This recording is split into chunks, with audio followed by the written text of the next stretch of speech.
Oke, sahabat-sahabat, kita memulai sama-sama dengan membaca asmanya. Bismillahirrahmanirrahim. Allahumma sholli ala Sayyidina Muhammad wa ala ali Sayyidina Muhammad.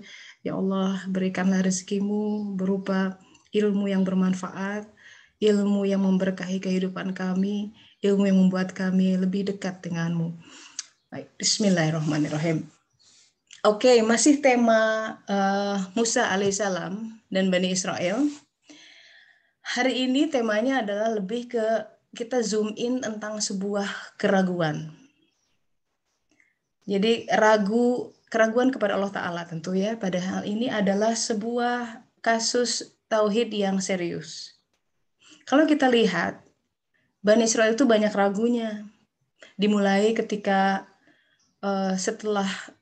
pertama, ketika dikejar tentara Firaun di depan laut, di belakang, wah, udah kelihatan asap mengepul ya, dan sudah makin dekat pasukannya. So kematian sudah di depan mata. Tidak sedikit yang kemudian, ini Musa gimana sih gitu ya. Musa kan sebagai representasi nabinya, utusan Allah Ta'ala. Meragukan utusannya sama dengan meragukan Allah Ta'ala. Mereka berpikir bahwa Musa mengambil wrong move. Mati nih kita, ragu di situ. Setelah melintasi laut, ragu lagi karena kok lama nih jalannya, puntang-panting di gurun. Keraguan itu membuat mereka menyembah patung anak sapi emas.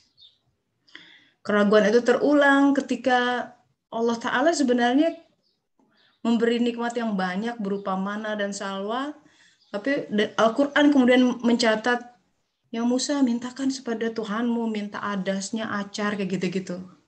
Dia tidak melihat apa yang Allah kadarkan buat diri dan kehidupannya per saat itu adalah sesuatu yang terbaik dengan meminta sesuatu yang agak ngoyo gitu. Keraguan lain kemudian juga nanti di episode lain juga Bani Israel meminta raja yang berupa manusia itu. Itu cerita nanti berkaitan dengan Daud. Jadi keraguan itu justru membuat apa-apa yang sebenarnya tengah turun menjadi buram. Kalau Ibnu Athaillah mengatakan, janganlah membuatmu ragu terhadap janjinya, janji Allah Ta'ala, karena tidak ada pengabulan atau penurunan dari apa yang dijanjikan itu. Meskipun telah jatuh waktunya gitu ya, supaya itu tidak memburamkan basyiroh. Nah itu udah kalimat suluk lah, basyiroh itu mata hati gitu ya, jadi mata jiwa. Jadi kalau sudah si jiwa mulai bangun, dia mulai punya basyiroh. Orang kalau punya basyiroh, punya penglihatan jiwa, bukan berarti bisa lihat malaikat, jin, itu ekses saja. Tapi the most important thing dari basyiroh adalah dia bisa melihat kebenaran. Dia bisa melihat apa yang Allah turunkan saat ini. Oh, saya paham kenapa begini. This is the best. Dengannya hatinya tenang. Dengannya dia bisa berserah diri dengan sukacita kepada ketetapan Allah Ta'ala. Jadi memang keraguan terhadap janjinya adalah hal yang sifatnya akidah sebetulnya. Sementara dalam Al-Quran banyak janjinya itu. Barang siapa beriman beramal soleh, baginya hayatan toyibah. Udah kalau mau cari hidup yang toyib, iman sama soleh. Dijamin. Gak ada penjamin yang paling bisa dipercaya dan 100% secure, ya, insured, kecuali janji Allah Ta'ala. Tapi kan kita lebih percaya kepada skema kita. Bener nggak anak-anak bisa sekolah nanti, duitnya dari mana gitu. Alih-alih sibuk memeriksa iman dan amal soleh, pontang-panting dunia terus. Sholat kebablasan, ya kan? Kadang sikut kiri kanan, ya, mengerjakan apa-apa yang tidak boleh harusnya, saking panik. Nah, sebenarnya hal-hal seperti itu yang akan menguji keimanan kita. Dan bisa terkait apapun kok dalam keseharian. Contoh, kalau dalam Al-Quran dikatakan tuh ada ayat yang mengatakan kalau sedekah, kan dibalas sampai 700 kali lipat. Bener nggak? Coba hal-hal simpel aja, sedekahlah 10.000 perak. Mana? 10.000 kali 700 harusnya sekian. Nah, kayak kita kan pengennya hitung-hitungan seperti itu. Bisa juga, kadang itu yang Allah janjikan. Cuman Bashir akan melihat pelipatannya bisa di hal yang lain. Jadi sembuh, kan sembuh jadi nggak ngeluarin biaya untuk berobat dan lain sebagainya. Itu baru hal-hal yang bersifat material, sahabat-sahabat. Karena ada lebih banyak lagi hal yang bersifat spiritual. Seperti masalah penemuan kodrat diri, masalah kesolehan dan lain sebagainya. Ya kadang kita suka ada fenomena tertentu terus hati kita udahlah dia mah nggak akan berubah. Nah hal seperti itu justru mengundang malapetaka. Anak dibandel banget, udahlah mama udah putus asa. Nah udah kalau udah keluar walaupun nggak dicetuskan ya, tidak diucap dari lisan, dia sudah meragukan bahwa Allah bisa mengubah semuanya. Bahkan sekedar giggling gitu ya, ketawa. Itu coba kita lihat surat Hud ayat 69. Ini kisah tentang Nabi Ibrahim dan istrinya Sarah. Yang pada saat itu masih belum juga punya momongan, sudah puluhan tahun menikah. Mereka dikunjungi oleh 2 malaikat. Kita buka dulu surat Hud ayat 69. A'udzubillahiminasyaitonirrajim. Dan sesungguhnya utusan-utusan kami ya atau para malaikat telah datang kepada Ibrahim dengan membawa kabar gembira. Kemudian diikuti bagaimana akhlak seorang Ibrahim alaihissalam ya, memang disebut Khalilullah yang terkasih. Kenapa? Karena beliau itu dikabarkan tidak pernah mau makan sendiri. Sampai ada riwayat Ibrahim mencari orang berhari-hari, saking dia nggak mau makan kecuali dia bagi makanan itu sama orang. Itu kepemurahan Nabi Ibrahim. Semenjak kecil sudah berbagi roti gitu ya. Dan tidak ada yang paling cepat mendatangkan rahmat Allah Ta'ala selain kepemurahan. Karena Allah itu maha pemurah, dia suka kalau kita berbagi ringan tangan, membantu sesama dengan ikhlas gitu. Itu kenapa Nabi Ibrahim jadi kekasih Allah. Kalau kita mau dekat sama Allah jadi kekasih Allah, ayo ada orang kita lagi sibuk nih sih, tiba-tiba dia curhat kan, it's gonna take our time gitu kan, tapi ya udah Bismillah gitu. Itu kepemurahan. Di ayat ini disebutkan kepemurahan seorang Ibrahim karena disebutkan di sini Ibrahim menyuguhkan daging anak sapi yang dipanggang gitu ya. Itu kan makanan yang terbilang mewah. Kemudian yang terjadi adalah kedua orang itu tidak menjamahnya sama sekali.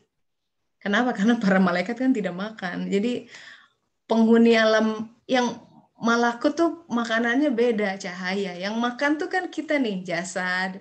Butuh elemen dari bumi ini lagi gitu. Ketika Ibrahim melihat tamunya tidak menyentuh makanan, sadar dia bahwa ini bukan manusia. Maka timbul ketakutan dalam hati Ibrahim. Taunya bagaimana ketika para malaikat berkata, jangan kamu takut. Sesungguhnya kami adalah malaikat yang diutus kepada kaum Lut. Jadi dari situ kita mengetahui bahwa timeline masa kehidupan Ibrahim dan Lut alaihissalam beririsan. Di saat itu azab akan diturunkan di Sodom Gomora itu. Ternyata memang kaumnya ada di dalam wilayah Ibrahim alaihissalam. Yang menarik, malaikatnya datang dulu ke Ibrahim alaihissalam. Karena memang Lut itu keponakannya beliau dan dekat tempat tinggalnya. Yang terjadi berikutnya sangat menarik. Nah, ini betul-betul pelajaran buat kita, betul-betul harus itu tadi ya, jangan meragukan. Ragu dikit istighfar sebelum datang kita tertimpa oleh hal-hal yang bersifat untuk membersihkan keraguan itu. Jadi kalau kita mau motong berbagai musibah yang akan berpotensi muncul, istighfar banyak-banyak. Di situ dikatakan, dan istrinya berdiri di balik tirai dan tersenyum. Jadi ada percakapan antara para malaikat dengan Nabi Ibrahim yang terkait dengan berita gembira. Istrinya mencuri dengar. Apa berita gembira itu? Para malaikat memberi kabar gembira tentang akan munculnya Ishak. Kan ditunggu-tunggu lama tuh. Istrinya tuh tersenyum. Nggak ada yang lihat saat itu. Allah tahu. Sampai dituliskan istrinya berdiri di balik tirai dan tersenyum luar biasa ya. Tercatat di Quran. Apa yang difikirkan oleh Siti Soroh? Kan ketika para malaikat bilang kamu akan punya anak namanya Ishak. Kan udah tua, sungguh hal yang mengherankan katanya. Apakah aku akan melahirkan anak padahal aku seorang perempuan yang sudah tua? Ini suami pun dalam keadaan yang sudah tua pula. Benar-benar ini suatu hal yang aneh katanya begitu. Sambil ketawa. Itu terhukum. Pada saat itu, para malaikat berkata, apakah kamu merasa heran akan ketetapan Allah, rahmat Allah, dan keberkahan dicurahkan atas kalian, wahai ahlul bait. Jadi, bayangkan ya, sebuah keraguan yang terdokumentasi, well preserved sekian berabad-abad. Jadi memang Ibrahim alaihissalam itu diuji sampai usia 80 tahunan tidak punya anak. Kalau kita sekarang lihat orang tua 80 tahunan, wah udah bungkuk, mungkin udah. Di situ kalau dikasih berita, kamu bakal punya anak, tentu akan, hah? Kaget. Dan Sarah itu seperti itu. Itu cara Allah menguji seseorang. Ya. Di sisi lain juga kita lihat kesabarannya Ibrahim alaihissalam. 80 tahun nunggunya. Puluhan tahun ya berarti dari katakanlah usia puber ke atas. Kita kan nunggu setahun 2 tahun aja udah gelisah. Nah itu kalau kita belajar dari nabi-nabi itu Zakaria, Ibrahim tuh menunggunya ordernya puluhan tahun. Nah kembali kepada topik kita hari ini tentang keraguan. Ketika Siti Soroh tersenyum geli ketika mendengar berita bahwa akan ada anak, itu sebenarnya senyuman itu kan karena ada keraguan. Masa aku gitu kan? Sudah tua melahirkan, aduh. Nah itu yang mengundang hukuman. Yaitu senyuman dari keraguan yang muncul akan janji atau langkah agama. Itu yang kita zoom in hari ini. Ya. Karena kita harus mulai menelisik semua elemen-elemen keraguan dalam diri kita. Karena itu yang bikin kita marah, itu yang bikin kita was-was, itu yang bikin kita khawatir masa depan anak, khawatir gue dapet jodoh nggak sih, khawatir Allah tidak menolong, semua base-nya kalau kita telisik, oh iya aku masih meragukan dia.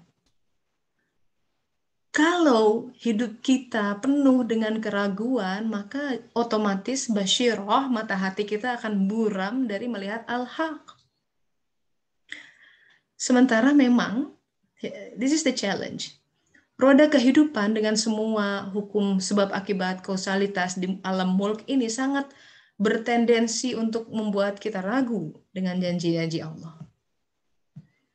Nah ini sesuatu yang harus kita waspadai. Jangan sampai kalau sesuatu sudah kok lama, kemudian kita merasa, wah udahlah susah gitu, Allah meninggalkanku, atau ada juga yang sampai ekstrim tidak mau lagi berdoa sampai marah sama Allah Ta'ala. Nauzubillahiminzalik. Ya, jadi ini kita berusaha meraih hakikat dari apa yang terjadi agar kita tidak terlalu dipusingkan oleh hal-hal yang sedang Allah Ta'ala munculkan per saat ini. Jangan sampai hati kita memburam karena ragu pada janjinya, ragu pada pertolongannya, ragu pada kekuasaannya. Benar nggak kun fayakun? Nah itu. Ya. Jadi konsekuensi dari keraguan kepada Allah adalah dia tidak bisa melihat kebenaran di balik sesuatu. Kalau itu terjadi, jati dirinya tidak akan ditampakkan. Ya, makin dia buta dengan siapa dirinya, makin dia kehilangan dirinya. Karena kebenaran persoalan yang ada tidak ditangkap. Masa ibu saya begini, masa ibu tiri saya begini, you name it. Ada hal-hal yang sekitar kita lakukan dan kemudian membuat kita sedih, membuat kita perih, membuat kita trauma sampai sekarang, dan itu belum resolve, belum selesai kita proses. Itu sahabat-sahabat menimbulkan keraguan. Benar nggak? Allah itu takdirnya suci dan mensucikan masih jelek kayak begini, gitu, menyakitkan seperti ada keraguan. Kita nggak sadar bahwa itu sebuah keraguan yang ada karena tertutup oleh amarah, tertutup oleh sakit hati, kebencian, dan lain sebagainya. Tapi kalau kita mau menelisik, sebenarnya ada elemen keraguan di dalamnya terhadap apa yang Allah janjikan. Keraguan bahwa Allah tidak menzolimi hambanya, bahkan sebesar zarah. Itu Al-Quran bilang, ragu dia. Menzolimi, tapi aku merasa dizolimi gitu. Kalau bisa teriak tuh dia ngomong gitu. Ini betul-betul sebuah persoalan akidah. Betul-betul sebuah persoalan iman. Apa kita benar-benar yakin kepada janji Allah? Tanya ke dalam diri. Berkaca. Jadi keimanan itu hal yang paling pokok. Dan keraguan pada janjinya sebuah masalah yang besar. Ya. Jadi itu dari ayat itu Siti Saroh terhukum. Apa hukumannya? Nah, nanti dilihat nanti tentang kelanjutan dari ayat-ayat itu. Nah, menarik untuk melihat ya. Jadi begitu sahabat-sahabat, karena meragukan, ketawa, seolah-olah melecehkan ya. Wah, masa udah tua gini? Terhukum Siti Sarah. Apa hukumannya? Hukumannya adalah anaknya yang keluar, yang pertama hamil akhirnya hajar. Oh, itu buat istri pertama, wow, sakit. Memang didesain seperti itu. Sedemikian rupa sampai Siti Hajar dalam skenario terusir kan. Tapi it's by design memang. Sebuah konflik yang dibuat oleh Allah Ta'ala. Karena memang eventually Siti Hajar harus ada di lembah Mekah. Jadi itu hebatnya Allah Ta'ala ya. Bagaimana sebuah hukuman itu rumit konstelasinya. Jadi kalau tidak ada itu, ini nggak terjadi. Nah itu makanya kita sebagai manusia itu nggak bisa pertama judging seseorang, karena the web of life, jalinan takdir Allah Ta'ala itu so complicated gitu, nggak akan menjangkau akal ini. The best thing we can do itu lebih takwa gitu. Wattaqullah wa yu'allimukumullah. Elemen dari takwa kembali lagi iman dan amal soleh. Kalau itu kita pegang, ada nggak cahaya di hati? Perbesar itu cahaya. Syariat itu yang kita lakukan itu mendatangkan cahaya. Asal sholatnya tegak, asal ikhlas, dan lain sebagainya. Jadi hukuman yang bagi seorang Siti Sarah adalah yang lahir bukan Ishak dulu. Ada hal yang udah mau tuh, sudah akan dihadirkan. Sekarang yang datang Ismail. Begitu. Ya. Jadi dan hukuman yang sama itu terjadi pada Zakaria. Hal yang sama terjadi pada Zakaria. Jadi ketika Nabi Zakaria sudah tua, beliau yang ingin keturunan karena siapa yang akan meneruskan perjuangannya begitu. Pada saat itu tidak ada anak satupun, murid juga tidak ada. Padahal Allah sudah janjikan sejak dulu bahwa akan muncul seorang anak penerus gitu. Jadi udah ada janji, dia pegang itu, kok udah tua belum ada. Itu direkam dalam surat Maryam. Ketika dia berdoa kepada Tuhannya dengan suara yang lembut, Zakaria berkata, "Ya Tuhanku, sungguh tulangku telah lemah, kepalaku telah dipenuhi oleh uban, dan aku belum pernah kecewa dalam berdoa kepadamu." Berapa tahun Zakaria berdoa seperti itu, sahabat-sahabat? Puluhan tahun. And yet, beliau menyatakan, aku belum pernah kecewa dalam berdoa padamu. Luar biasa. Luar biasa. Itu juga usia 80 tahunan, masih meminta kepada Allah Ta'ala. Jadi tetap nggak, karena buat mereka tuh berdoa bukan sekedar untuk dikabulkan. Dengan kita berdoa ada sebuah intimacy yang timbul, ada sebuah koneksi dengan Allah Ta'ala. Kalau kita udah nggak butuh Allah, itu nauzubillah ya, jadi nggak ada doa. Justru kita masih dikasih taufik tuh kalau masih kita berdoa, ya Allah tolong. Dan doa apapun please, by all means. Apa aja. Bahkan Rasulullah tuh melarang kalau seseorang berdoa, ya Allah berikan ini, kalau itu yang terbaik buatku. Berikan ini, kalau itu yang terbaik. Nggak usah pakai kalau itu yang terbaik. Minta aja. Gitu. Itu kalau itu yang terbaik itu kita belum siap itu meraih konsekuensi dari kata-kata kalau itu yang terbaik, langsung disempitkan. Sementara kan mungkin hawa nafsu kita masih mesti diemong dulu, dipupuk-pupuk gitu ya. Nggak usah, apa adanya aja, ya Allah aku butuh ini.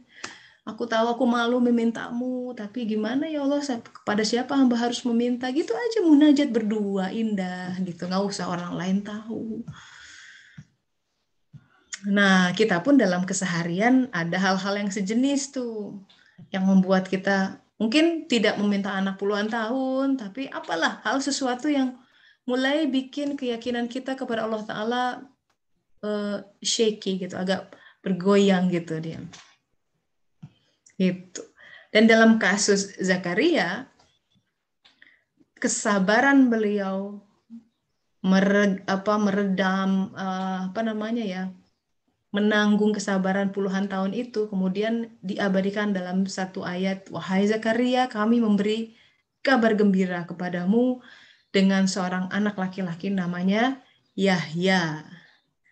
Kalau di Perjanjian Baru sebutnya John the Baptist, itu Yahya, itu Yohanes.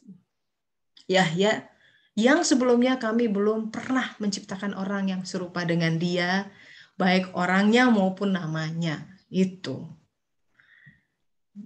Jadi seperti itu. Kadang-kadang hati-hati ya sahabat-sahabat, kadang janji atau pertolongan Allah Ta'ala bisa digagalkan turunnya oleh sebuah komentar atau gesture yang simple dari diri kita. Makanya harus takzim, jangan menjadikan sesuatu apalagi agama sebagai bahan ledekan. Dan kita pun diperintahkan untuk meninggalkan orang-orang yang menjadikan agama sebagai gunjingan, ya, dimain-mainin, jauhi gitu. Ya, begitu. Jadi kalau kita sekedar mengaku aku beriman pada Allah, itu everybody can claim that, tapi itu akan diuji. Ya. Jadi kisah nabi-nabi dalam Al-Qur'an, hari ini kita membahas sekilas tentang Nabi Ibrahim dan Nabi Zakaria dalam konteks Bani Israel, sebenarnya kaumnya Musa. Itu semoga dapat memperkuat fuad. Fuad itu akal, hati yang paling bawah. Tingkatannya ada 7. Yang pertama fuad, nanti paling tinggi lub. Semoga kita bisa meraih pelajaran dari situ. Itu ya.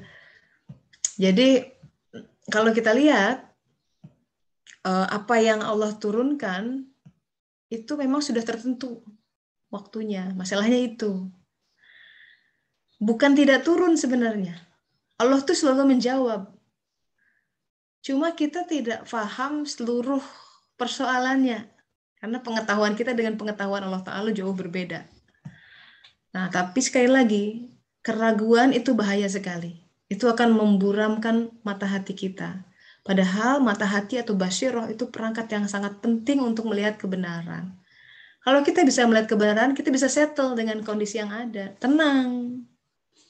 Karena saat ini sahabat-sahabat, kita dalam kehidupan keseharian kan banyak fenomena. Mau di kantor, di negara, mau pemilu lagi ya. Sekian banyak peristiwa. Kita bisa pusing dengan hal yang banyak itu. Tapi dengan basyirah, mata hati, kita bisa menangkap kebenaran di balik itu semua. Tauhid kita mengatakan ketika Allah mengizinkan sesuatu itu terjadi, Ada ayat dalam Al-Quran, rahmat dan ilmu Allah meliputi segala sesuatu. Tidak mungkin takdir itu mewujud. Tidak mungkin nyamuk itu diizinkan menggigit kita. Tak mungkin orang itu diizinkan ngirim SMS kayak gitu. Atau WhatsApp zaman sekarang yang bikin kita kesel gitu ya. Atau ngomong seperti itu, berperilaku seperti itu tanpa izin Allah. Karena satu kuku pun, satu atom pun tidak bisa bergerak kecuali Dia izinkan, agar kita tidak tergonjang-ganjing oleh fenomena kehidupan dan bisa melihat apa yang Allah kehendaki di balik itu semua pelan-pelan. Tapi kalau mata hati kita buram, tidak akan terlihat hakikatnya. Akhirnya apa? Kita ada dalam neraka kehidupan, terombang-ambing senantiasa oleh fenomena yang muncul. Kita seperti anak-anak yang berterbangan. Tiup isu ini, ke sana. Tiup isu ini, emosi ini muncul, nggak pernah ajeg. Makanya sholat itu, as-sholatu imaduddin. Sholat adalah tiang, sesuatu yang mengajakkan. Kalau kita sholatnya benar, tanda kita sholatnya benar, khusyuknya berapa persen, itu terpancar dalam keajegan kita dalam menghadapi fenomena apapun. Kalau kita pasang kuda-kuda kuat tuh ya, mau didorong sana sini juga mantep. Tapi kalau kita shaky, kena sedikit, wah langsung tepar gitu. Berkali-kali kita terjatuh, berkali-kali kita nangis-nangis. Karena apa? Belum nyala. Kenapa? Ada yang menutupi. Maka istighfar banyak-banyak. Dia sholatnya benerin lagi. Back to basic itu. Syariat Rasulullah, zikron kathiro. Jadi know that, itu ayat Quran ya. Rahmat dan ilmu Allah meliputi segala sesuatu. Camkan itu. Jadi di balik anak yang nangis, di balik anak yang ngadat, di balik pasangan yang begitu gitu ya, itu sebenarnya ada rahmat dan ilmu yang tersembunyi dan hanya orang yang punya basyirah melihatnya. Adapun keraguan kita kepada janjinya, nauzubillah, itu membuat kita tidak bisa melihat kebenaran. Ia menjadi seolah-olah tersembunyi. Ya. Contoh yang paling sering adalah persoalan rezeki. Itu hal yang real ya, persoalan kasab, pekerjaan.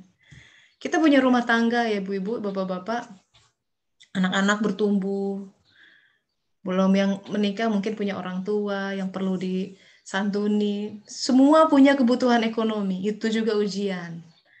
Bagaimana kaidah muamalahnya gitu ya. Itu. Jadi proses hidup tuh sebenarnya Indian, karena kita bicara tentang konteksnya keraguan. Sebenarnya proses hidup itu harus membangun keyakinan. Makanya dalam Al-Quran dikatakan, mengabdilah kepada Allah hingga datang kepadamu al-yakin. Sebenarnya, di sisi lain, keraguan tuh awal dari keyakinan. Kalau kita nggak berhenti di situ, kita akan berproses. Iya, jatuh bangun, tapi jangan berhenti. Memang tidak akan sekaligus yakin. Keyakinan itu ya tidak memunculkan azimah. Itu yang Adam alaihissalam miss ketika dia hidup di surga, semua serba enak, tidak ada azimah. Maka begitu satu bilang jangan dekati pohon itu, lah dekati juga. Kata Allah Ta'ala udah deh, memang harus dikirim ke bumi. Memang desainnya seperti itu. Di sini, di alam ini, wow, ini adalah alam contradictions. Siang dan malam. Kadang sakit. Pertama-tama terpisah dengan Siti Hawa. Mengalami sakit, anaknya saling membunuh gitu kan. Itu di mana tuh? Gimana kita yakin rahmatnya? Kalau kita di surga, oh ya rahmatnya indah semua. Ya gampang. Iya, ini rahmat Allah. Oh, nikmat. Ya, of course. You can nod easily with all that. Tapi gimana masih bisa bilang ini rahmat Allah ilmu ketika anaknya bunuh-bunuhan? Itu require another level of intellect, akal. Nah, jadi ada yang dibangun di situ. Itu kita agar paham kehidupan ya. Supaya kita nggak terlalu terkapar gitu melihat fenomena yang aduh kok pusing gimana saya membacanya. Memang jangan baca pakai ini terus. Aktifkan mata hati, aktifkan akal hati. Ya, itu yang kita bangun dengan bismillah, hanya dengan rahmat Allah Ta'ala. Kita bangun secara bertahap. Itu jalan suluk. Nah, sebutnya juga kajian suluk ya, ujung-ujungnya supaya ayo ke sana. Udah, beresin dulu syariatnya, rapikan zakatnya. Syariat tuh lahir batin ya, rapikan hatinya. Yang marah-marah kurangin dong gitu. Next time kalau marah bisa nggak begitu ya, bisa nggak dengan santun, bisa nggak usah bentak-bentak. Itu mulai itu. Lain kali kalau gaji menipis, bisa nggak hati nggak guncang begitu. Di akhir pekan nggak punya duit, bisa nggak tenang. Nanti lama-lama kita malu sendiri. Iya ya, aku masih selamat sampai sekarang. Ada pertolongan tuh. Mulai kita merah muka. Mulai sadar bahwa Allah yang ada dia. Ya. Jadi sekali lagi, kalau mau menjamin kehidupan baik, kita udah yang dikontrol iman dan amal soleh. Itu Al-Quran. Buktikan bahwa itu benar. Gitu ya. So, ya itulah tentang keraguan karena supaya kita lebih menikmati kehidupan ya. Karena kalau kita hidup cemas terus ya, dari butuh ini, butuh itu cemas, nggak akan selesai. Sampai mati juga akan begitu. Satu ini selesai, yang lain ada. Hidup tuh begitu kan. Apa mau kita terusik seperti itu sampai mati? Sementara urusan kita memang banyak. Nah, jadi agama itu membuat kita melihat makna di balik itu, sehingga lebih memaknai kehidupan dengan lebih dalam. Jadi sebenarnya ya sahabat-sahabat, kalau kita ibadah baik, berbuat baik sama orang, tinggal tunggu aja. Sabar, nggak akan binasa. Nggak akan kelaparan sampai mati gitu. Tapi harus dibuktikan memang. Banyak kejadian tuh yang sharing di forum ini pun ya, saya tuh nggak punya uang Bu saat itu. Beras makanan nggak ada, anak 2. Pagi-pagi ada yang ngirim. Nah gitu-gitu tuh banyak tuh cerita tuh. Itu memang harus terjun dalam kehidupan. Nanti akan merasakan bahwa pertolongan Allah ada. Ya. Di lain sisi, kata Rasulullah, kalau pengen merasa bersyukur, ada trik yang bisa membantu. Lihat ke bawah. Lihat orang yang less fortunate than kita gitu. Kita sibuk-sibuk bilang, ini tanganku. Ngeluh terus. Begitu lihat ada orang, dia nggak punya tangan dan kaki. Oh, ibu, alhamdulillah. Nah gitu.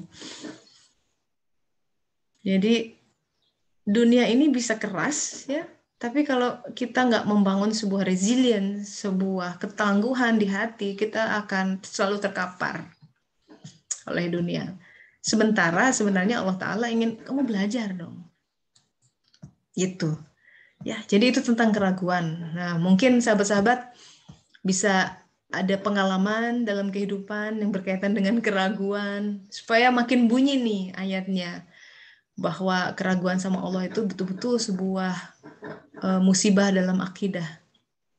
Memang kuncinya adalah terima yang ada di hari ini, tapi jangan juga betah di hari ini gitu ya.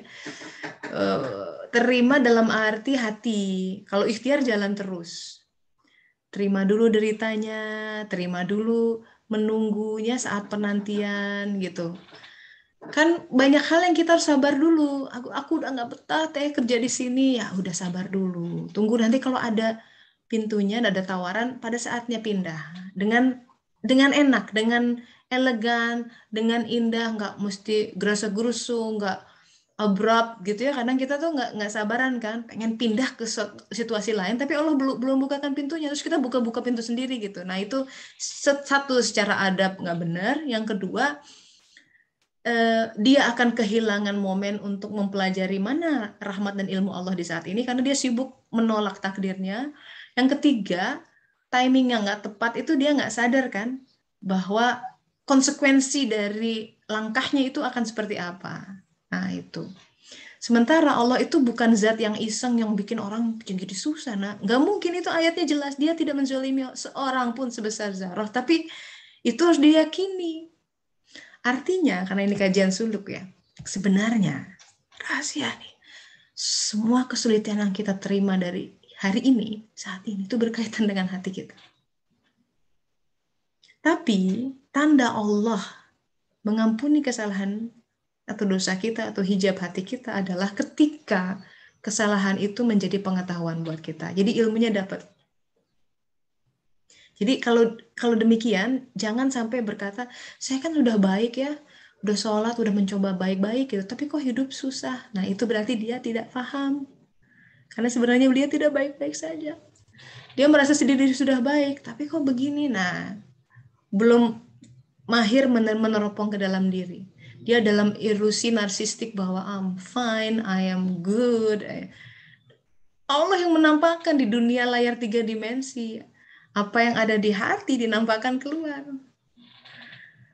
Ya, itu. Kecuali buat tingkat nabi-nabi yang sudah afdol imannya, ada sebuah musibah yang tidak bersumber dari hati. Ada tuh, itu udah great lanjutan. Tapi kalau buat kita yang kebanyakan masih harus melalui proses takholi, disucikan, itu jelas tuh yang ada di luar. Jadi kalau lihat anak bandel, anak berulah, pertama kali istighfar dulu. Astagfirullah, aku apa ini? Astagfirullah, astagfirullah, astagfirullah. Nanti si anak tuh berubah aneh tuh. Ya, Teh Yandian sudah raise hand. Silakan Teh. Bismillahirrahmanirrahim. Assalamualaikum Teh. Waalaikumsalam warahmatullahi wabarakatuh. Ini tentang tadi yang apa namanya, kalau datang keraguan tentang Allah itu kan harus langsung istighfar tadi Teteh ya, sebelum Allah kirimkan sesuatu untuk memberi keyakinan gitu ya, apapun itu bentuknya. Ya. Nah, saya tuh kadang suka apa ya, kalau Allah hadirkan sesuatu suka bingung, ini istighfar dulu apa alhamdulillah dulu gitu ya. Sisi kita memang saya sadar itu kesalahan saya gitu ya, kejatuhan saya di satu episode. Tapi di sisi lain juga itu sesuatu yang harus disyukuri gitu, karena tentu saja Allah menghadirkan segala sesuatu itu kan sesuatu yang baik gitu. Yes. Jadi ini apakah ada kaitannya Teh dengan yang dulu di salah satu kajian Teteh bilang bahwa kita tuh berjalan tuh terbang istilahnya ya, dengan 2 sayap, bahwa sayap pertama adalah harapan dan sayap kedua itu adalah rasa ketakutan gitu. Nah, apakah ini ada hubungannya dengan menyelaraskan antara istighfar dan alhamdulillah di kehidupan kita sehari-hari? Itu aja Teh, hatur nuhun. Iya. Memang hati akan bisa mulai menangkap tuh nuansa yang paling didahulukan, karena kita nggak mau ngomong kan harus pilih dulu, astagfirullah. Tapi biasanya ada celetukan hati yang instantly gitu, reflektif gitu, refleks gitu bahwa astagfirullah gitu. Itu si nurani berbicara kalau masalah itu. Karena memang khauf dan roja itu sepasang sayap seperti sabar dan syukur, itu yang membuat kita controlled. Saking susahnya kita ada di Shirathul Mustaqim gitu ya. Karena yang menyesatkan tuh levelnya, waduh canggih banget. Iblis tuh udah janji, udah sumpahnya udah dimuat di dalam Al-Quran. Allah Ta'ala bilang setiap orang pasti didatengin ya, siap gitu. Aku akan datang dari depan, belakang, kiri, kanan, dan kau akan mendapati sebagian besar manusia tidak bersyukur. Artinya sebagian besar manusia tidak ada di Shirathul Mustaqim. Karena Shirathul Mustaqim itu jalan orang yang bersyukur. Sebagian manusia itu tersesat berarti. Tersesat tuh begini. Takdir kehidupan itu kan punya cabang macam-macam. Di antara cabang itu ada yang paling bagus untuk pertumbuhan jiwa, untuk ma'rifatullah, dan itu Shirathul Mustaqim. Kadang kita ambil cabang lain, makin jauh dari Shirathul Mustaqim. Tapi di percabangan lain itu Allah selalu siapkan rerouting jalan untuk kembali ke situ, selalu ada. Itu rahmat ya, Rahman Rahimnya Allah Ta'ala. Tapi kemudian kita salah lagi ngambil, jadi menjauh lagi menjauh lagi. Nah seperti itu. Jadi di setiap percabangan ada jalan yang paling bagus, yang paling hak. Itulah Shirathul Mustaqim. Gitu. Ketika kita lalai mengambil itu, kita terjerumus lagi, ngambil keputusan yang salah. Di saat itu kita tengah menzolimi diri kita sendiri. Dan itu sesuatu yang harus kita, konsekuensinya kita raih pertama di bumi ini dalam sebuah ketersesatan. Sesat tuh nggak nyaman ya. Coba, sok kita ke tempat baru. Culang, cilang, aku di mana, kan gak enak tuh perasaan tuh. Mana duit tipis, aduh ini udah mau gelap, sinyal telepon gak ada, gimana kan? Di dunia pun sebenarnya begitu hatinya. Walaupun dia punya, seolah-olah ya, punya rumah, punya apa, tapi hatinya sesat. Dalam arti dia belum menemukan pijakannya gitu. Belum menemukan nih kerjaan gue nih. gitu. Itu tuh dia masih tersesat, dia masih luntang-lantung dari satu ke sisi lain. Tapi ya, walaupun begitu sahabat-sahabat, kalau dia mencari Allah, bahkan gerak memutarnya pun adalah sebuah hal yang membawa kebaikan. Kata Imam Ali, sebuah dosa yang dilakukan oleh seseorang, tapi itu membuat dia takarub, itu justru lebih baik dibanding orang itu berbuat kebaikan, tapi bikin dia sombong. Bisa jadi dia ngambil jalan berbuat baik, tapi konsekuensi dari perbuatan baik itu malah meninggikan hatinya. Nah, itu malah tersesat gitu. Nauzubillah min dzalik. So tayanian hati akan tahu di mana dan terus aja yang penting istiqomah untuk istighfar ya. Zikir yang banyak. Kata Rasulullah, Allah itu lebih suka hal yang kecil tapi dikerjakan secara dawam gitu ya, rutin dibanding gede gitu. Tapi sekali once in a blue moon itu mencerminkan sebuah istiqomah ya, kedawaman, sebuah ketakziman. Nah itu, walau alam.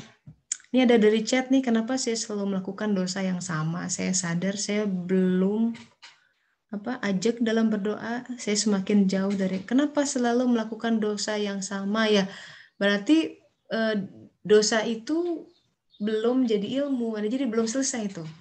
Kalau terjadi, jadi kalau ujian tuh di remedial terus, sebuah rahmat Allah ya, di situ terus kayak vicious cycle, lingkaran setan yang nggak keluar-keluar ini. Terus masalahnya kenapa ya? Nah di situ pertama istighfar, kalau perlu teh sholat hajat khusus, spesifik untuk itu. Ya Allah, tolong berikan pemahaman, karena pemahaman tuh terkait dengan hikmah yang didapat ya. Kalau orang paham suatu kejadian, selesai itu. Bisa begitu. Bisa selesai. Saya ceritakan seorang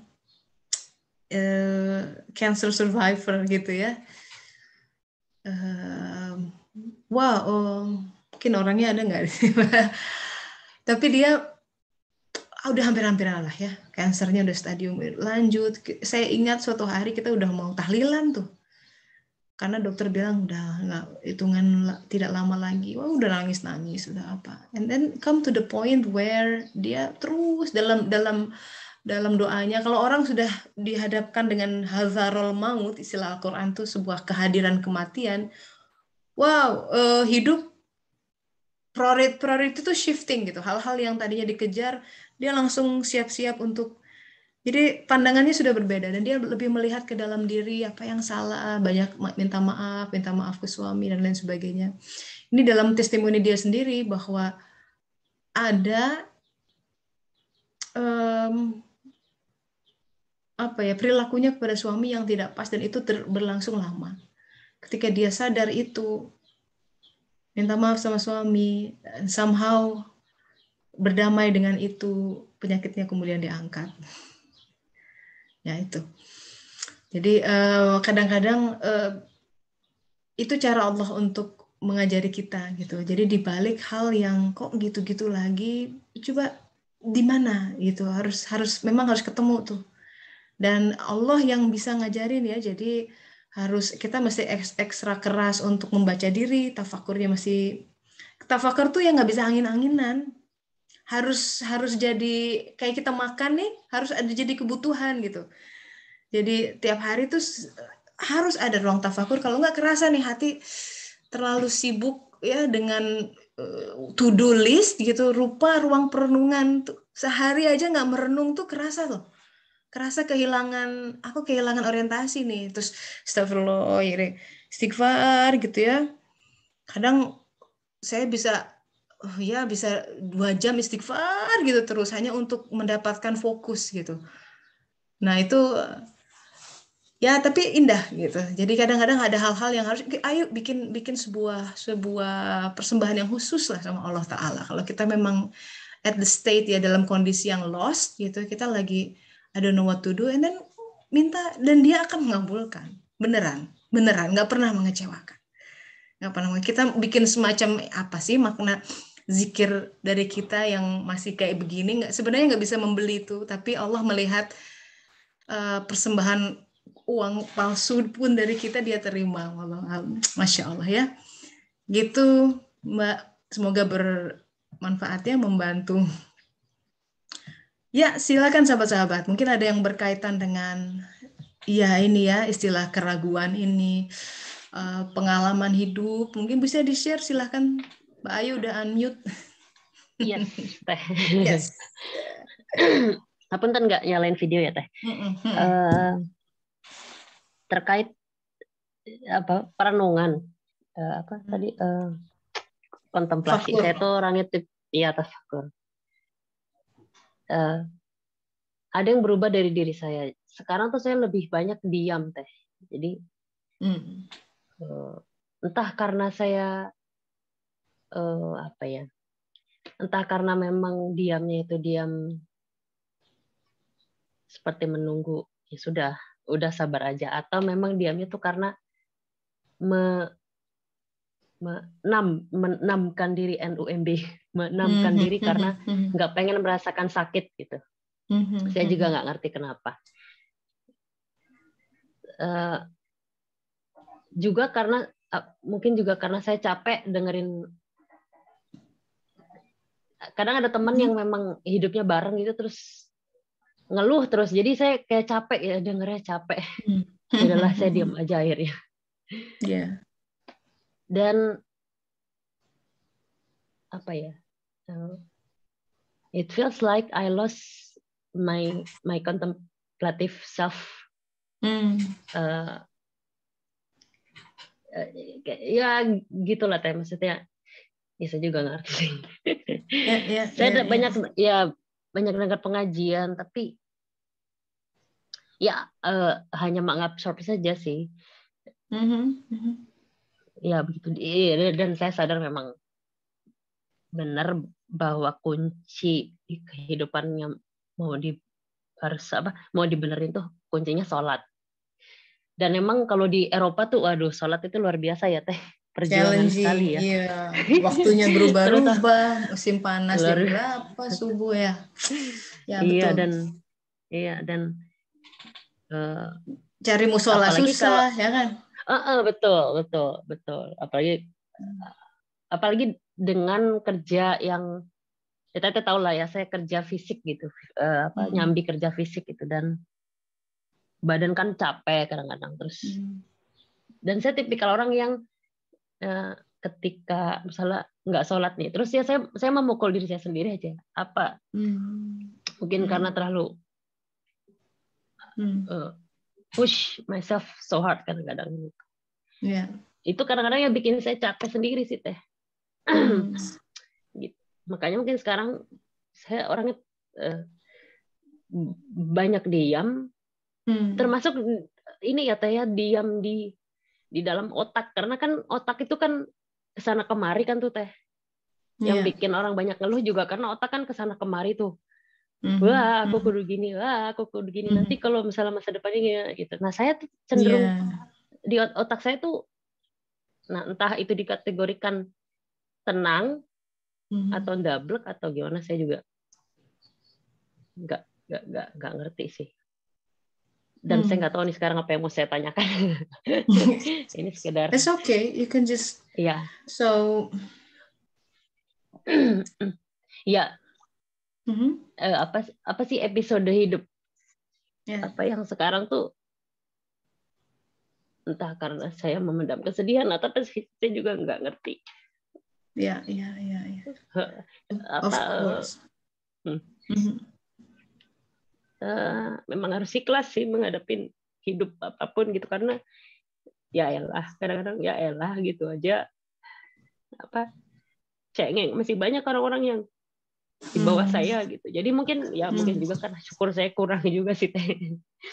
Karena kan saya sebenarnya privilege ya, bisa sampai sekolah tinggi dan itu sampai di Eropa gitu. Jadi ya begitulah. Gitu Teh. Iya. Of all that things, Mbak, I feel anger and grief gitu ya. Bisa dua hal itu bisa saling berkelindan memang. Ada sesuatu yang grief itu kan karena kita berduka ya, karena something's miss gitu. Maybe you perceive something's miss gitu kan. Or anger, something that you did, or something yang belum dilakukan.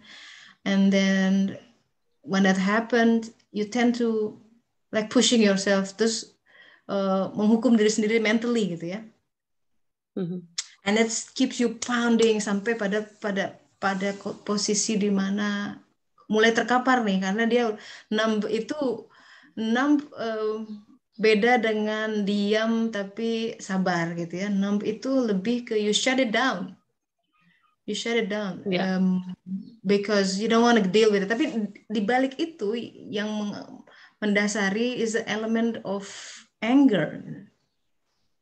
You shut it down. You're too angry to face it. You're too angry to admit gitu. Could be angry, marah kepada diri sendiri, marah kepada situasi gitu ya, marah kepada seseorang, tapi belum resolve kemarahan itu, dan dia seperti wild balls yang mantul dog gitu ya, kena kemana-mana gitu, jadinya berantakan rumahnya. But that's fireball. You need to contain it. Di dalam hati, fireball-nya bisa masuk ke pikiran, dia bisa masuk ke hati, dia masuk, dan itu mengganggu performa kerja, ya, menghalangi kita dari happiness, sekedar menikmati matahari yang bersinar, gitu ya, sekedar mensyukuri bahwa aku masih punya kerjaan, bagaimanapun juga, gitu ya, dikasih badan yang bagus, itu nggak kelihatan semua, karena si ruangan penuh dengan asap, hasil dari si fireball itu tadi. You lose the visibility to see the goodness in things. So the things yang harus dilakukan adalah minta sama Allah Ta'ala, sujud, gitu ya. Itu tadi, sholat hajat tuh, karena kita banyak hajat sih, banyak kepentingan ya. Kalau perlu sholat hajat khusus 2 rakaat, tambah lagi 2 kalau perlu, tambah lagi. Ya Allah, these specific things, bantu aku. Tolong. Nggak mungkin dia tuh nggak merespon, nggak mungkin sama sekali, nggak mungkin.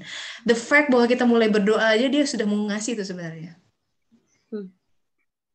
Nggak mungkin dia nggak merespon. Aku lebih dekat dari urat nadi. Yang harus kita tuh untuk prove it. Kadang-kadang nggak sabar untuk melihat hadirnya di mana. Keburu keluar lontaran, ya tapi aku berdoa nggak pernah dikabulkan. Memang nggak ngomong gitu, tapi hatinya keraguan ya. Keraguan itu menutup. Udah mau turun tuh dari langit, ragu, berhenti. Itu kata Rasulullah. Maka banyak istighfar, astagfirullah. Biar dia terus lagi tuh turun, yang mau anugerah mau turun.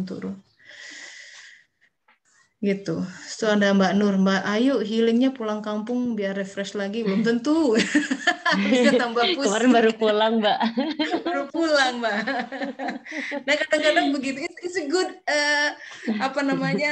good idea. Cuma nah itu tuh, it's a good example ya. Kadang kita punya cetusan-cetusan, wah mungkin punya anak lagi biar rukun, belum tentu nambah, bisa jadi nambah masalah. Oh mungkin ini, nah itu ya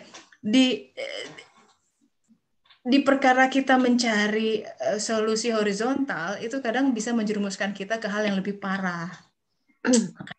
Yang paling aman and smart choice itu naik dulu sama Allah Ta'ala, yang paling tahu dia kok.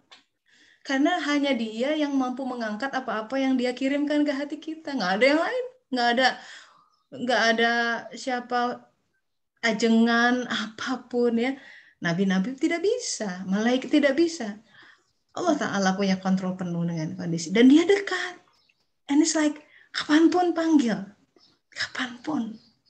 Dan buktikan bahwa dia memang, dia menjawab. Dia selalu hadir. Kan kata Rumi, setiap kali kita bicara, ya Allah, gitu. Aku di sini hambaku, katanya gitu. Ya Allah, gitu. Aku di sini hambaku. Aduh, itu indah sekali kan. Selalu. Dia tuh yang adabnya paling tinggi tuh ya. Nggak mungkin. Kita tuh yang suka dipanggil nggak jawab. Mungkin karena kesel gitu. Dia Allah Ta'ala nggak pernah. Walaupun si hamba itu berkali-kali Firaun sekalipun. Lihat dalam Al-Quran. Ya ampuni. kan gitu. Jadi selama masih ada nafas, istighfar, ya Allah, aku bilang gitu dalam munajat tuh kita harus semua dijentrein yuk. Ya Allah, aku tuh keadaannya begini, hatiku merasa begini. Tolong ya Allah, karena pada siapa lagi hamba bisa meminta kecuali Engkau. Hamba mengakui segala keburukan, segala kelemahan, segala kayak gitu-gitu terus, nangis indah. And somehow setelah itu kita dapat sebuah kok hati jadi kayak yang anget gitu, nyes gitu. And then we gain the power somehow. Kok jadi ting gitu loh. Inspirasi muncul, semangat membara, menggelora, tiba-tiba kayak gitu. Jadi kita tuh berkubang dalam kesibukan memadamkan duka cita kiri kanan, tapi lupa memanggil Dia Ta'ala yang Maha Kuasa. Sebenarnya ketika kuasanya hadir dalam degree apapun, itu yang bikin kita bisa move on. Jangan ditanggung sendiri, nggak akan bisa, patah. Nggak usah analisa tuh nanti. Pertama Allah dulu, ya, nanti Dia akan mengilhamkan. Bahkan kita harus minta, ya Allah ilhamkan saya apa-apa yang harus selanjutnya seperti itu. Ya, wallahu alam. Ya, terima kasih. Mungkin maksudnya Mbak Nur pulang kampung ke akhirat nih Teh maksudnya. Pulanglah ke Allah gitu. Enggak sih, bukan mati maksudnya. Bukan mati. Ya, ada ruang renungan yang jangan Teh. Dipulangkan lagi ke yang Iya. Alhamdulillah, nggak apa-apa. Thank you for sharing this because I think terima kasih Teh. Setiap kita tuh ada kok kayak gini-gininya, lagi down-nya, ya kan. Ada hal-hal dalam hidup bikin kita yang astagfirullah, berat itu, kehantem, kena, kerasa gitu ya. Astagfirullah. Apa yang membuat kita bisa bertahan coba? Kalau bukan Allah Ta'ala. Kalau semua itu memang dunia mah didesain ya memang begitu ya, segala sesuatu selain Dia akan binasa begitu. Binasa tuh ya, makanya kata Umar, kalau cinta sama sesuatu atau seseorang nggak usah berlebih-lebihan, kasih margin, karena dia akan binasa, akan meninggal, akan meninggalkan kita at some point. Meninggalkannya macam-macam ya, fenomenanya ada yang cerai lah, ada yang ke orang lain, ada yang macam-macam. Tapi kan itu bahwa kita harusnya mencari, aku apa dong ya yang aku pengen. Aku ingin mempersembahkan diriku pada sesuatu yang abadi dan aku bisa andalkan banget. Nah, itu kemudian tahapan kita dalam mencari cinta yang sejati. Gitu, nggak apa-apa. Dia kayak gini, yang penting gini ya, mangan orang mangan pokoknya ngumpul. Ya. Jadi kita kan insya Allah ngumpul terus tiap minggu, gini kayak gini-gini. Aku lagi ini Teh, iya nggak apa-apa. So yang paling istighfar, paling aku kan gitu terus ya. Coba sahabat-sahabat di sini kalau ada curhat-curhat, sudah sholat lagi, baru gitu terus. Nggak ada lagi yang bisa diberikan. Memang itu takwa, tapi kan kita bisa berbagi cerita loh gitu, bahwa aku juga begitu sih sebenarnya, cuman kadang membantu untuk melihat bahwa I'm not alone in this fight gitu, yang lain juga begitu gitu. Semua orang tuh ada fightnya kok sendiri-sendiri, nggak ngomong aja semua gitu ya. Pasti ada hal yang bikin dia gitu ya, kayaknya terkapar gitu. Tapi kan di sini kita harus saling menguatkan bahwa hey, Allah itu maha dekat. It happens to me gitu. Aku dalam kondisi low seperti itu, aku minta, aku sholat terus jadi gitu. Jadi semangat gitu. Oke, coba juga. Makanya testimoni sesi itu penting karena barangkali ya testimoni kita menghidupkan jiwa yang di ujung sana gitu. Yang kemudian terinspirasi dengan cerita kita. Insya Allah. Iya, ini mau berbagi juga Teh. Masih sempat nggak nih Teh? Satu lagi silakan. Terkait yang tadi ya, kayak yang Mbak Ayu bilang gitu. Hanya ingin membaca lembaran yang saya dapatkan di kajian dengan Teh Tessa juga, pengalaman. Kemarin Teh Tessa ada sarankan untuk menulis gitu. Karena di umur saya yang menjelang 39, 40 itu selama belajar suluk ya, selama masuk kajian suluk, Serambi Suluk, itu apa ya, pikiran saya kayak tentang keraguan, bukan keraguan tapi saya takut bagaimana persiapan saya nanti menjelang 40 ini dan seperti apa Allah mencobanya, seperti apa gitu. Mengaca nih Teh, mengkaji-kaji gitu. Jadi setiap pagi saya bikin buku diary dan setiap sholat subuh selesai sholat, aktivitas saya disiplinkan untuk bangun jam 3, setelah itu saya bersih-bersih, pokoknya udah ready, steady, udah siap WO dulu, udah jasad dulu selesai gitu. Jadi saya sholat menunggu subuh, jikiran, dan saya tulis setiap lembar setiap paginya. Jadi ini mungkin ada kegalauan saya ya. Itu pas di tanggal 8 bulan 5 kemarin. Apa ya, saya bacakan aja ya kali Teh.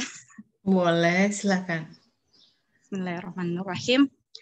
Lembaran pagi ini saya buka dengan Quran surah Al-Ahzab ayat 70 sampai 71. Seruan pagi ini sangat indah bagiku.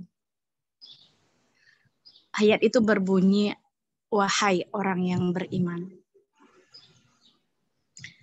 Alhamdulillah ya Allah atas sapaan pagi ini.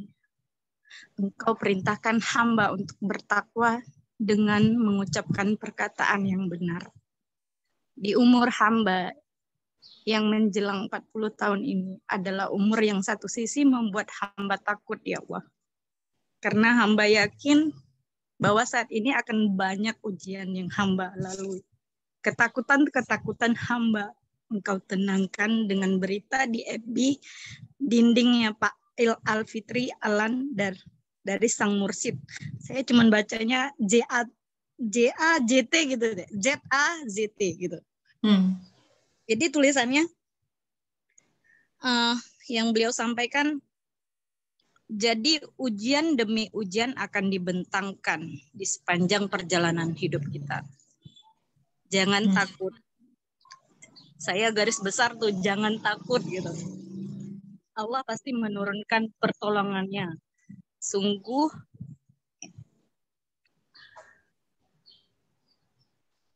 kita tidak akan binasa. Semua mekanisme yang turun itu adalah jalan untuk melihat sejauh mana hijab yang ada di dalam diri kita. Itu Masya Allah Teh. Itu nangis-nangis Teh.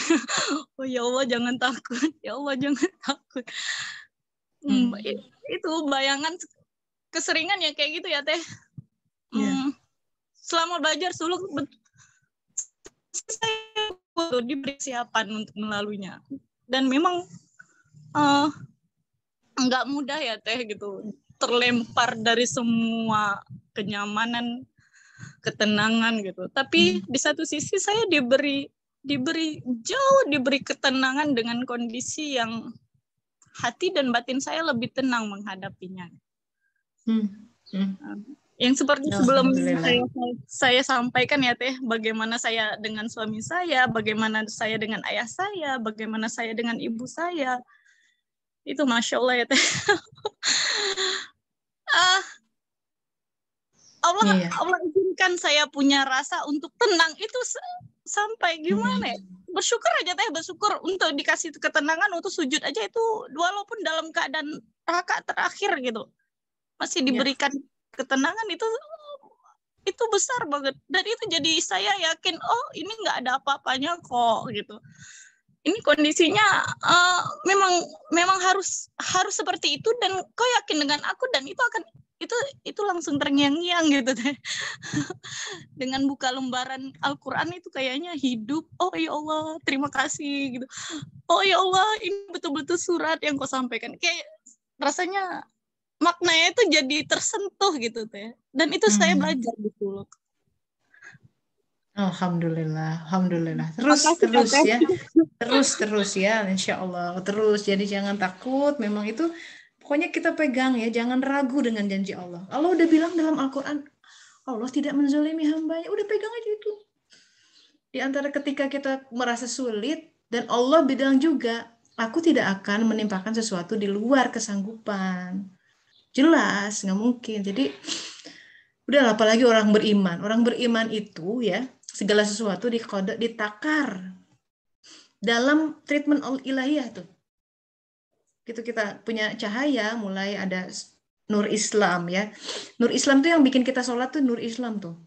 Kenapa kita mau sholat sementara, banyak juga yang nggak sholat tuh, muslim tapi nggak sholat. Ada cahaya mulai itu, alhamdulillah. Terus kan expand cahaya dari nur Islam jadi nur iman, ya dari nur ihsan sampai akhirnya nur tauhid, itu kata Imam Tirmizi. Tadi Mbak Nur menarik menyebut ada aku meninggalkan comfort zone ya, yang nyaman, kenyamanan. Nah, masalahnya Allah tuh ingin memberi kenyamanan yang hakiki, kenyamanan yang orang banyak kejar, itu kenyamanan semu.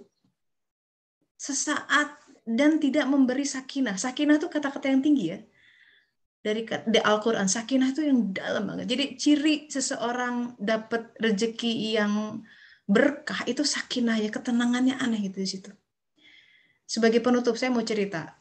Saya punya teman, dia baru testimoni tuh beberapa bulan yang lalu. Dia tuh sempat jadi pengusaha yang sukses di Indonesia. Dia bilang, aduh itu yang namanya duit nggak kehitung, saking bingung, kebanyakan duit gitu. Mau kemana ya? Jadi kebanyakan duit tuh orang nggak happy di dunia. Karena selalu dalam posisi beli apa lagi ya, ngapain lagi ya, selalu nggak tenang gitu loh. Menurut dia nih, soalnya dia ketika aku banyak duit katanya, atau memang segala kebeli, mobil yang jenis terbaru, cash, luar negeri itu udah nggak kehitung, tapi katanya di dalamnya kayak kosong gitu, kita capek aja sana, selesai pleasure itu hilang katanya, gitu. Jadi malam-malam tuh dia tidur udah capek, sholat kadang telat gitu, lama-lama dia mulai apa sih nih Allah, nah itu tuh ketika dia mulai manggil Allah, ini aku hidup kayak apa ini gitu, langsung tuh ditreatment sama Allah, diraih ya, apa yang terjadi kehidupannya. Gini, turbulence, hanya ada konflik sama suaminya, tapi selama ini suaminya yang tadinya ya bikin memang dia bisa sukses tuh dibantu sama suaminya gitu, tapi hawanya jadi ke dunia banget gitu. Akhirnya apa, sama Allah sampai diubah tuh rumah tangganya, tercerai sama suaminya. Memang turbulence. Proses cerainya juga heboh gitu ya, harus pengadilan. Heboh banget. It cost a lot of energy at the beginning. Tapi sekarang dia sudah bicara sekian tahun. Waduh, sahabat-sahabat, begitu saya kalau ketemu tuh, dia tuh bisa zikir dari jam 3 sampai jam 6. Jadi tahajud dulu, nyambung ngaji gitu ya. Sehari sejus. Saya bilang, wow, you've changed a lot gitu. Dan beda kalau ketemu dia, hawanya tuh lebih tenang. And I ask, kamu berbeda sekarang? Iya, dia bilang, aku lebih tenang, dia bilang. Oh, that's interesting. Walaupun dia bilang katanya pendapatan sekarang tuh sepertiganya, jauh menurun dibandingkan yang sebelumnya. Karena dia memutuskan ini enggak, ini karena hasil dari perceraian tuh kan gini, dia yang ada tuh yang secukupnya aja. Kadang katanya akhir bulan tuh employee-nya tuh bilang, Bu, kita kurang duit nih untuk bayar gaji karyawan. Terus dia bilang, tenang, minta sama Allah Ta'ala, selalu ada. Nah itu lebih indah buat dia. Buat dia katanya ketika uang itu nggak terhitung, kadang satu cash tuh bisa satu tas penuh gitu ya. Itu kalau orang Sunda bilang sibuk tepara ruguh. Nggak keruan. Nah kadang-kadang kita kan suka ingin hidup seperti itu ya. Allah berilah aku harta sebanyak-banyak. Nggak boleh tuh doa seperti itu, kata mursyid saya almarhum. Beri hal yang kalau meminta sama Allah spesifik aja. Kalau perlu air seberapa? Segelas untuk minum, ya kan? Segayung untuk mandi, seember untuk. Jadi ada peruntukan yang spesifik dan itu lebih menenteramkan. Jadi itu sekilas tentang kenyamanan dunia, ya. Yakinlah bahwa Allah tuh sedang mentreatment kita, mengarahkan kita kepada kehidupan terbaik kita sebelum kita meninggal. supaya kita merasakan loh. Ayo dong, rugi kan kita meninggalkan dunia ini tanpa sempat merasakan posisi terbaik kita di hadapan Allah Ta'ala. Hayatan toibah itu yang harus kita kejar. Itu kalimat Quran tuh yang dalam. Sebenarnya kita kan toib, karena sering dengar lagu Bang Toib, jadinya kayaknya biasa. Padahal itu hayatan toibah, sesuatu yang berakar kepada jati diri, dan itu kebahagiaan hakiki yang setiap orang punya pintu untuk meretas itu. Temukan itu. Jalannya adalah taubat.